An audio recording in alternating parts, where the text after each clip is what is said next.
ನಮಸ್ತೆ. ಅಧಿಕ ಮಾಸದ ವಿಚಾರದ ಬಗ್ಗೆ ಮಾತಾಡೋಣ.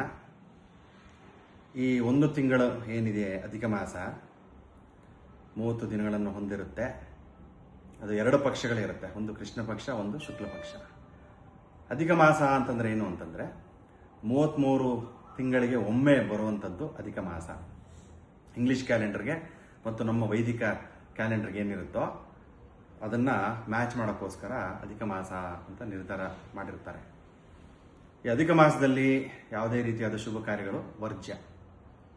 ಮತ್ತು ಏನು ಮಾಡಬೇಕು ಅಂತಂದರೆ, ಅಧಿಕ ಮಾಸನ ಪುರುಷೋತ್ತಮ ಮಾಸ ಅಂತ ಕರೀತಾರೆ. ವಿಷ್ಣುವಿಗೆ ಮೀಸಲಿಡುವಂತಹ ಈ ಮಾಸವನ್ನು ಅಧಿಕ ಮಾಸ ಮತ್ತು ಪುರುಷೋತ್ತಮ ಮಾಸ, ಮತ್ತು ನಮ್ಮ ದೇಹದಲ್ಲಿರುವಂತಹ, ನಮ್ಮ ಆತ್ಮದಲ್ಲಿರುವಂತಹ ಏನಾದರೂ ಪಾಪಗಳಿದ್ದರೆ ಕಳ್ಕೊಳ್ಳುವಂತಹ ಮಾಸ. ಅದಕ್ಕೆ ಅದನ್ನು ಮಲ ಮಾಸ ಅಂತಾರೆ. ಮಲ ಅಂತಂದ್ರೆ ಏನು? ಒಂಥರ ಗಲೀಜನ್ನು ತೆಗೆದುಹಾಕುವಂಥದ್ದು, ಡಿಟಾಕ್ಸಿಫಿಕೇಶನ್ ಅಂತೀವಲ್ಲ, ಆ ರೀತಿಯಲ್ಲಿ ಮಲಮಾಸ ಅಂತ ಕೂಡ ಹೇಳ್ತೀವಿ.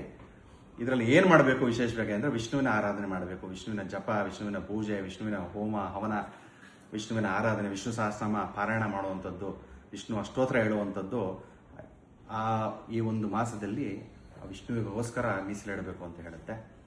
ಅದರಲ್ಲೂ ಕೂಡ ಯಥೇಚ್ಛವಾಗಿ ಪುಣ್ಯ ಲಭಿಸಬೇಕು, ಭೂದಾನದ ಒಂದು ಪುಣ್ಯ ಲಭಿಸಬೇಕು ನಮಗೆ ಅಂತಂದರೆ 33 ಅಪೂಪ ದಾನಗಳನ್ನು ಮಾಡಬೇಕು.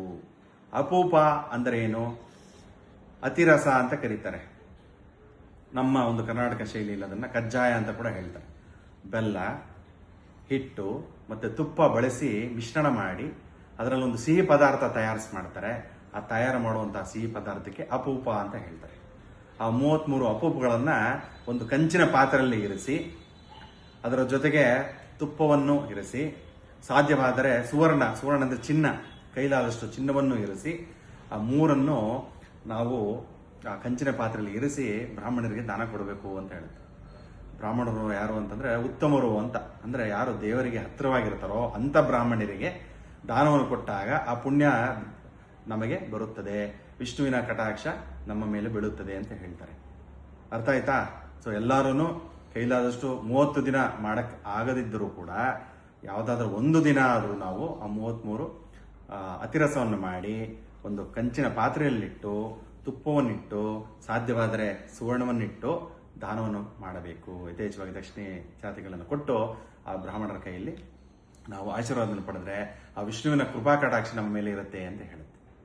ಹಾಗೆ ಆ 33 ದಿನಗಳಲ್ಲೂ ಒಂದೊತ್ತಾದರೂ ಉಪವಾಸ ಇರಬೇಕು ಅಂತ ಹೇಳುತ್ತೆ. ಈಗಿನ ಕಾಲದಲ್ಲಿ ಅದು ಬಹಳ ಕಷ್ಟವಾಗಿರುತ್ತದೆ ಅಲ್ವಾ? ಎಷ್ಟೊಂದು ಜನ ಪಾಪ ಮಾಡ್ತಾರೆ, ಯಾರಿಗೆ ಕಷ್ಟವಾಗಿರುತ್ತೆ. ಯಾಕೆಂದರೆ ಕೆಲಸ ಕಾರ್ಯಗಳಿಗೆ ಹೋಗಿ ಬರುವಂಥವ್ರು, ಟ್ರಾವೆಲ್ ಮಾಡುವಂಥವ್ರು ಇರ್ತೀರಾ, ಖಾಲಿ ಇರೋರು ಅಂತೂ ಇರ್ತೀರಾ. ಅಟ್ಲೀಸ್ಟ್ 33 ದಿನ ಆಗಿದರೆ ಕನಿಷ್ಠ ಪಕ್ಷ ಒಂದು ದಿನವಾದರೂ ಉಪವಾಸ ಇದ್ದು ಶ್ರೀ ವಿಷ್ಣುವಿನ ಆರಾಧನೆಯನ್ನು ಮಾಡಬೇಕು ಅಂತ ಹೇಳುತ್ತೆ. ಅರ್ಥ ಆಯ್ತಾ?